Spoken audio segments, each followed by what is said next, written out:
Avenue? Yes, dear.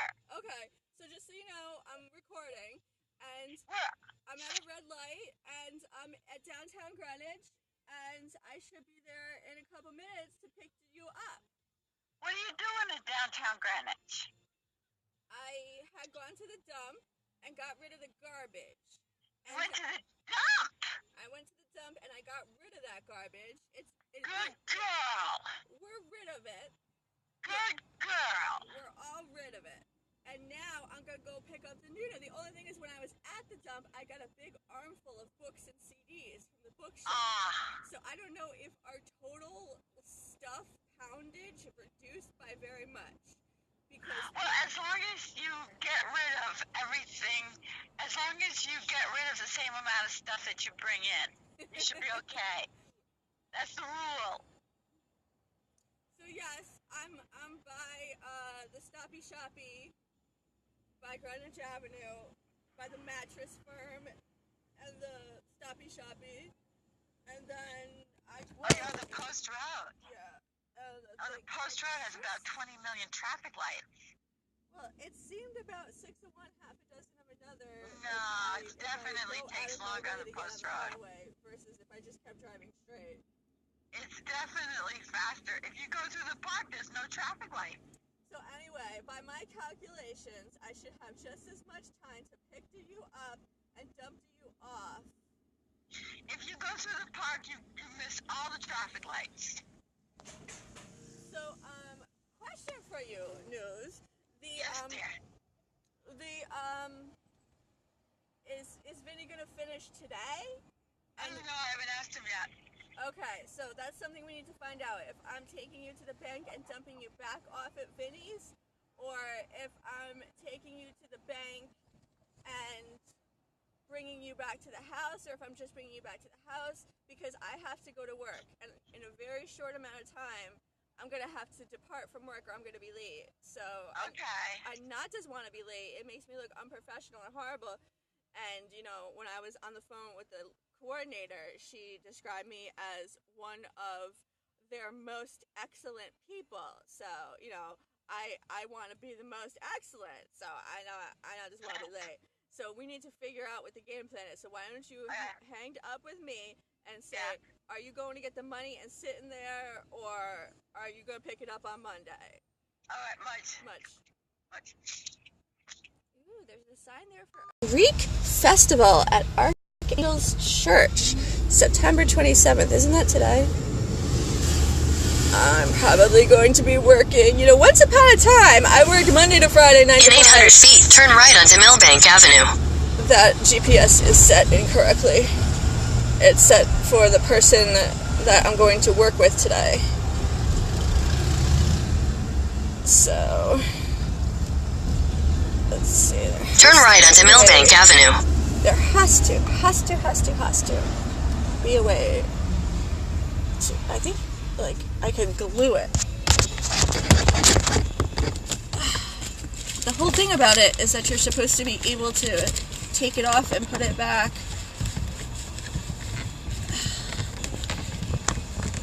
Depending on your needs at the time.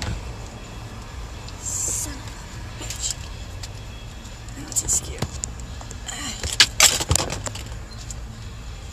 And now all this stuff just put out. Okay. Lovely.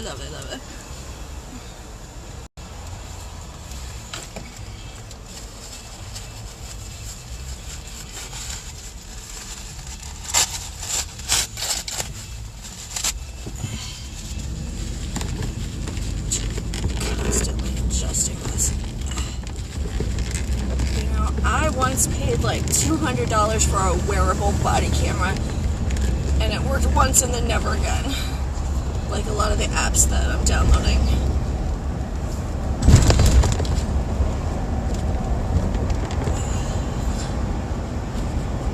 Let's just keep leaning over a little bit.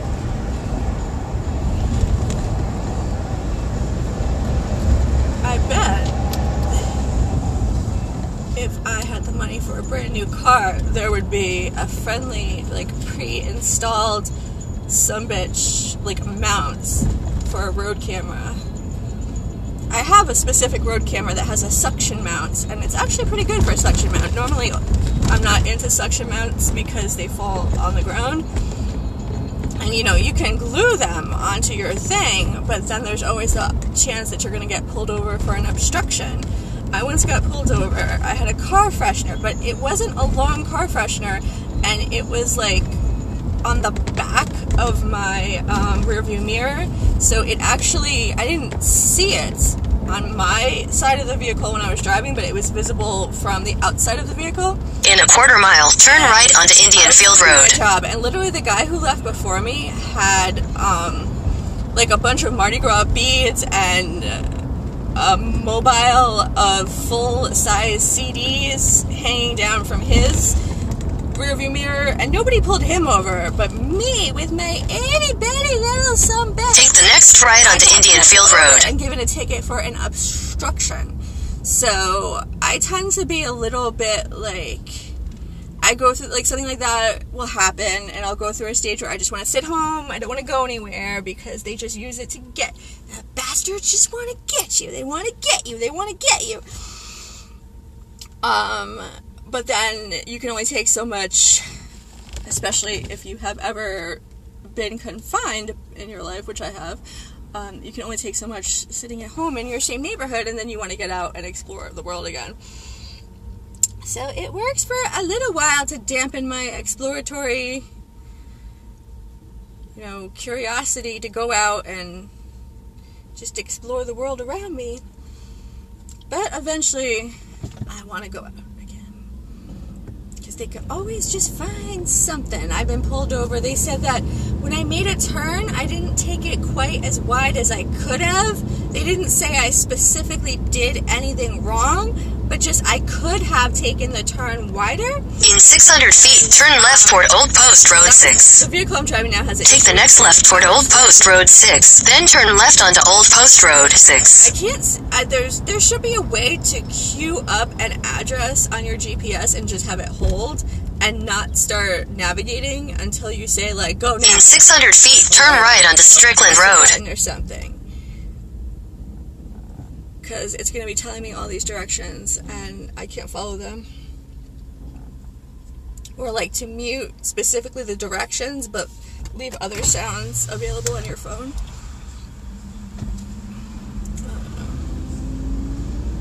Like, I can just think of all these features that I wish cell phones had. Like, if you could...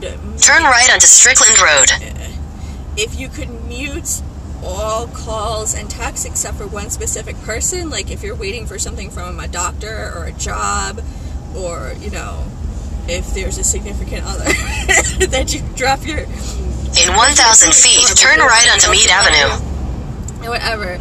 Like, a specific contact or a list of contacts, like if you only want to take work calls from 9 to 5 and you only want to take personal calls after 5, like, there should be a way to mute groups of people and, like, silence your phone from making any noise. Take the next right onto Meade Avenue. Except for specific people during specific times.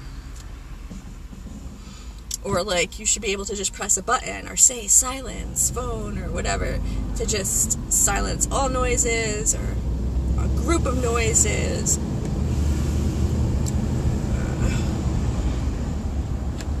Of course, I can think of what would be useful. I don't know how to make the thing. I'm not technologically... Take the next right onto Robertson Lane. I know what I want to press a button and have happen. That much I know.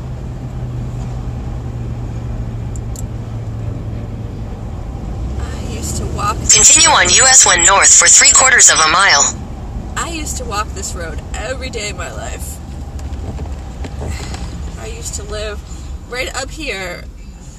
There's a church called the Diamond Hill Methodist Church, and I used to live in a little cottage behind it. Doesn't exist anymore. It's an old folks home now. And they ripped out most of the trees. And what I loved about it was in a very central, convenient location. You could walk to anywhere, walk to any public transportation, walk to food, walk to shopping, walk to school, walk to work. But the house is totally not visible. Right here, that's where it was, right where this thing is. And you just turn down this thing, and it would be in, like, I cave of trees. And nobody even knew that there was a private residence back there. Very few people. And it was, and there was another house on the post road with a very, very similar address. The bad thing about that was that all our mail ended up going there, and we would have to have things resent and resent and resent. But the good thing was, is if there was someone that wanted to bother you, they would end up at that other address, because it was like, not only was it down a road that looked like a driveway, it was like sunken down, it was like in like a divot, so the hill went up, and then there was this divot, and then there was this little tiny cottage that was almost completely obscured from view. You could see like the top of the door and the top of the low roof, but it almost looked like it could be someone's garage. So we were very happy there. We just went largely unbothered. I pity the person who lived at the address that was almost ours, because they had a parade of people knocking on the door to bother them, probably. But I don't pity them too much, because it was a very, very beautiful house that they lived in. A giant, beautiful house behind like a wall or a gate or something. So they could handle a bunch of people coming to bother them. They could just close the gates if they really wanted to. That's what you want. A house where you can shut the gates and keep all the people away that want to bother you. Let's see. You can let in the people you want to interact with. You need like a buffer to the outside world. There's a lot of people. What are they looking for you for? Not to help you. To help themselves somehow. In 1,000 feet, turn right onto the I-95 South ramp to New York City. I mean, there have been times I've opened the door and it's been a wonderful surprise. A few times. A handful of times I've opened the door and it's been like a long-lost friend or something wonderful. An unexpected package. But turn right onto the I-95 South ramp, then turn right onto the I-95 South ramp. It has been somebody who just wanted to bother you.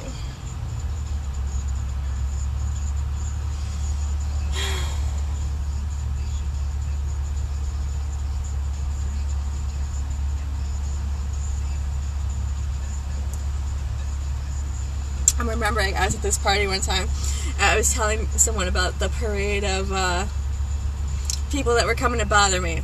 It was a guy, right? And he's like, oh, well, you know, I live off the grid in the woods and blah, blah, blah, the state.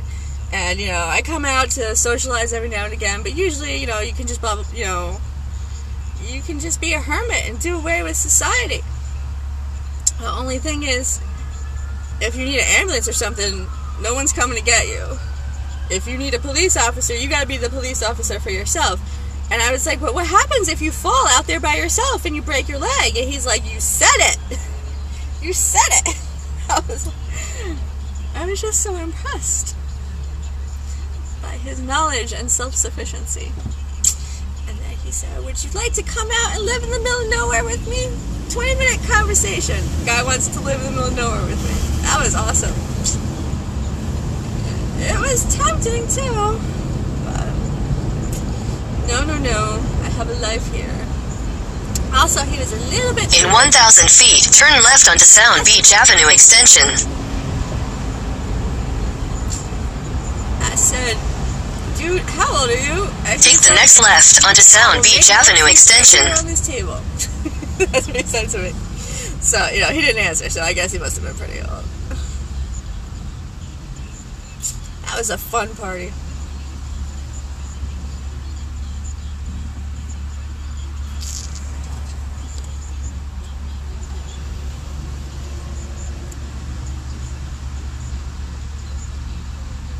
Let's see what's on the radio.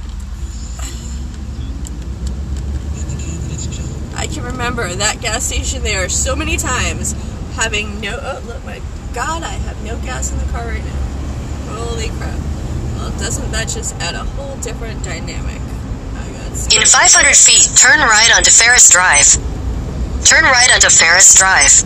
So I got to dump off the Nunu, take Nunu to do the errands, dump off the Nunu, put the gas in the car, and somehow get to work and not be late.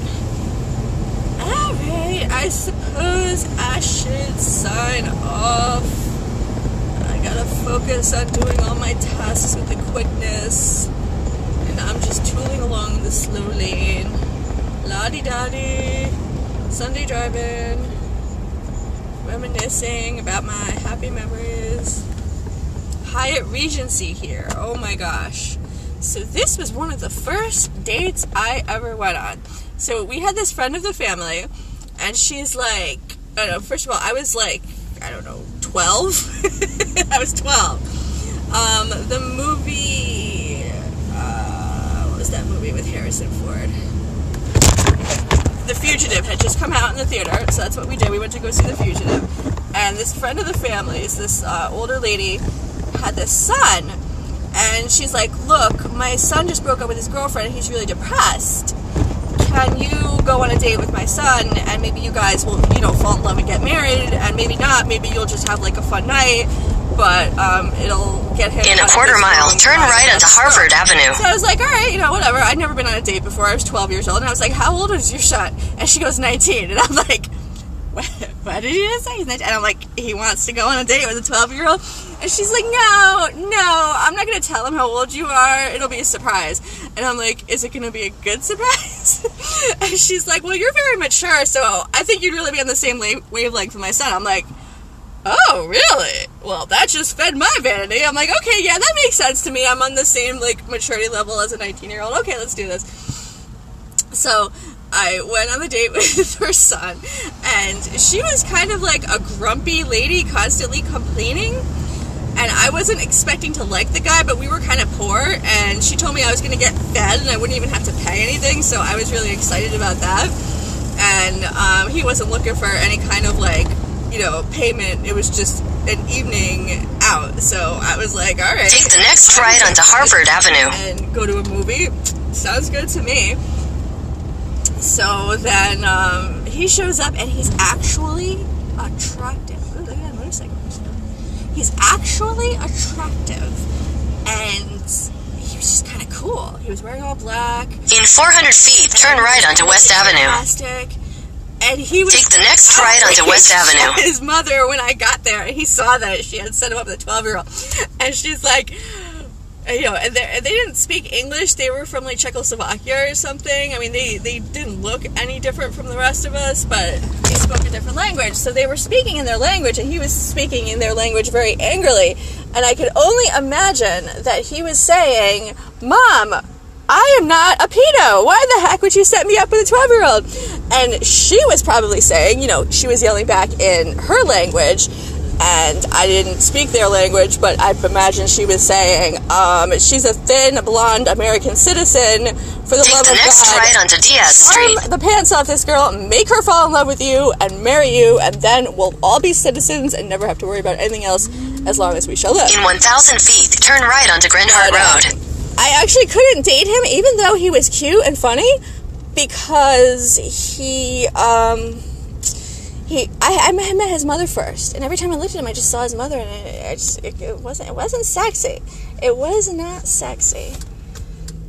As a shame as it was for both of us, because I would have liked to have dated a cute 19-year-old with a car and money to spend, and he apparently was instructed by his family to date a citizen.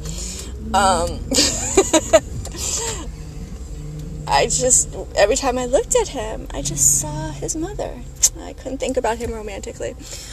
But we saw The Fugitive, and I got fed, and afterwards we went to the Hyatt Regency and just kind of walked around and looked at the beautiful building. And he had a cigarette. He offered me a cigarette, which I thought was so cute, because I was 12, and I was like, no, I don't smoke. But that was my first real date. And I felt like I wasn't really connecting with the guy just because he reminded me with his mother, but it was a lovely, lovely evening that I've always remembered with fondness. Alright, here comes the Nunu. There's the Nunu. Hi, Nunu. And we are signing off.